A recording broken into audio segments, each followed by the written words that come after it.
ऐसे हमारे जन्म होने से लेकर हमारे मरने तक टैक्स पे टैक्स सरकार हमसे वसूलती है। बच्चे के पैदा होने से पहले, उसकी आंखें खुलने से पहले जो उसको वैक्सीन लगती है उस पर 5% जीएसटी लगता है। जिस अस्पताल में बच्चा पैदा होता है उस हॉस्पिटल के कमरे के चार्जेस पर अगर 5,000 रुपए से ज्यादा का कमरा हो तो 5% जीएसटी लगता है। बेबी केयर के आइटम्स पे 5% जीएसटी लगता है। और अगर उसके माता पिता बच्चे के पैदा होने पर मिठाई बांटे तो मिठाई पर 5% और चॉकलेट पर 18%, 28% जीएसटी लगता है। बचपन में बेबी फूड जो खरीदा जाता है उस पर 12 से 18% जीएसटी, डायपर जो खरीदा जाता है उस पर 12% जीएसटी, बेबी स्ट्रोलर पे 5 से 12% जीएसटी, और जो खिलौने बच्चे को दिए जाते हैं उन खिलौनों पर भी 12% जीएसटी लिया जाता है। तो स्कूल जाने पर यूनिफॉर्म से लेकर जूतों, स्कूल बैग, लंच बॉक्स सब पर जीएसटी लगता है। 12% जीएसटी नोटबुक पर लगता है, 18% जीएसटी स्टेशनरी आइटम पर लगता है। और उसके बाद अगर कोई एक्स्ट्रा करिकुलर एक्टिविटी बच्चे को करनी हो, कोई म्यूजिक क्लास करनी हो या फिर कोई स्पोर्ट्स कोचिंग की क्लास वो ले ले, उस पर भी 18% जीएसटी देना पड़ता है। प्राइवेट ट्यूशन ले तो उस पर भी जीएसटी, और पहली साइकिल जो बच्चा खरीदता है उस पर भी 12% जीएसटी देना पड़ता है। इस दौर में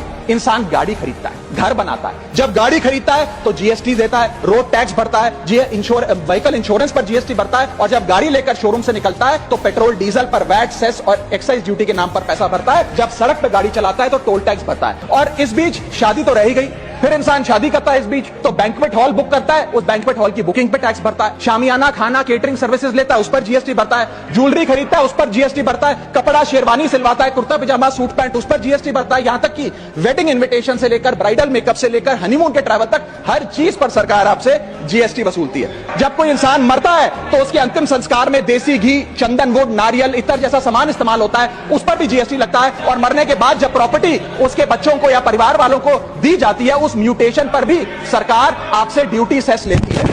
यह है life cycle of taxation model. लेकिन मैडम, सबसे जरूरी बात यह है कि इतना टैक्स देने के बाद सरकारें हमें देती क्या है? कौन सी ऐसी हाई क्वालिटी सर्विस है जो फ्री ऑफ कॉस्ट जनता को दी जाती है? क्या हमें quality health care free of cost मिलता है? नहीं मिलता। क्या हमें वर्ल्ड क्लास एजुकेशन मिलती है? नहीं मिलती। क्या हमें फ्री वर्ल्ड क्लास ट्रांसपोर्टेशन मिलता है? नहीं मिलता। क्या हाई क्वालिटी रोड्स मिलती हैं? अगर अच्छी हैं तो टोल टैक्स भरना पड़ता है। क्या 24 घंटे सातों दिन बिजली आती है? नहीं आती। तो इतना सारा जो टैक्स सरकार इकट्ठा करती है उसका करती क्या है? इसीलिए मैं कहना चाहता हूं दैट वी इन इंडिया पे taxes like in developed countries to get services like in sub-Saharan countries.